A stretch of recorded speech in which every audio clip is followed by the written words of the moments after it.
Assalamualaikum warahmatullahi wabarakatuh. Perkenalkan, kami dari kelompok 5 akan mempresentasikan PPT kami dengan judul Teks Akademik dengan mata kuliah Bahasa Indonesia dengan dosen pengampu Ibu Dr. Sophia Rahmawati, SPD, MPD. Di sini kami yang beranggotakan Wulandari, Melsa Ramadhani, Natasha Mayadiva, Lubna Aisyah Violita. Materi pertama yaitu pengertian teks. Secara umum, teks adalah satuan bahasa yang digunakan untuk menyampaikan makna dalam konteks tertentu. Menurut Wiratno 2003, teks merupakan suatu bahasa yang dimediasikan secara tulis atau lisan dengan tata organisasi tertentu untuk mengungkapkan makna yang utuh.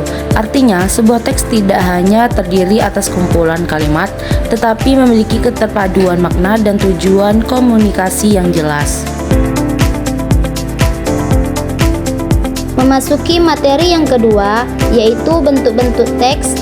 Teks tulis bersifat permanen, dapat dibaca ulang, contohnya seperti artikel, makalah, dan laporan.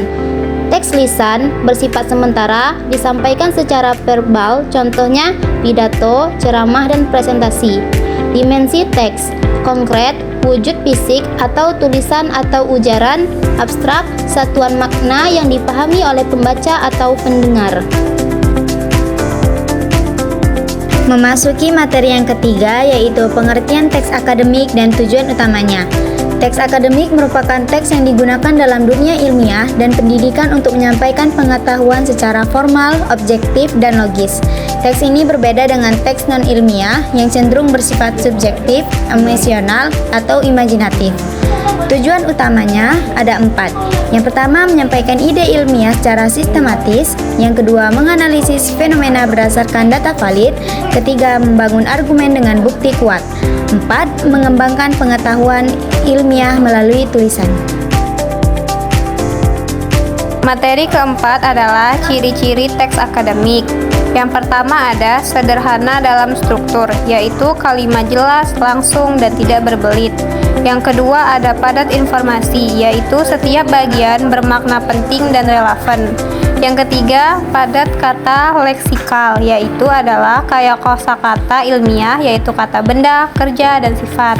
Yang keempat, memanfaatkan nominalisasi, adalah mengubah kata kerja atau kata sifat menjadi kata benda. Contohnya adalah meneliti menjadi penelitian, mengembangkan menjadi pengembangan. Yang kelima ada menggunakan metafora gramatika atau bahasa abstrak, tidak literal. Contohnya adalah pertumbuhan ekonomi. Yang keenam ada memanfaatkan istilah teknis, yaitu kosakata sesuai bidang ilmu. Contohnya adalah hipotesis, variabel, atau analisa data. Yang ketujuh ada bersifat taksonomik dan abstrak, yaitu membahas konsep umum, bukan personal. Yang kedelapan ada menggunakan pengacuan espora, yaitu kata ganti untuk memperjelas makna. Contohnya penelitian ini atau hal tersebut. Yang kesembilan ada menggunakan proses relasional, yaitu menjelaskan hubungan atau definisi. Contohnya adalah bahasa adalah alat komunikasi. Yang ke-10 menggunakan bentuk pasif, yaitu fokus pada objek atau hasil, bukan pelaku. Contohnya, data dianalisis dengan metode kualitatif. Yang ke-11 kalimat gramatikal, yaitu sesuai tata bahasa dan kaidah ilmiah. Yang ke-12 tidak mengandung kalimat minor, yaitu kalimat harus lengkap, subjek, dan predikat. Yang terakhir ada genre faktual, bukan fiksional, yaitu berdasarkan data dan fakta, bukan imajinasi.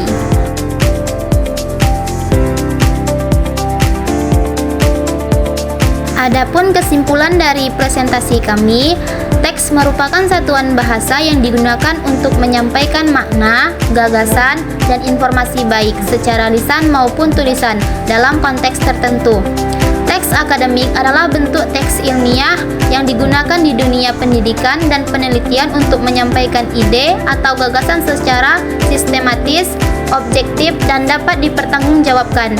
Ciri utama teks akademik meliputi penggunaan bahasa yang formal, padat informasi, kaya kosakata ilmiah, menggunakan istilah teknis, serta memiliki struktur kalimat yang jelas dan logis.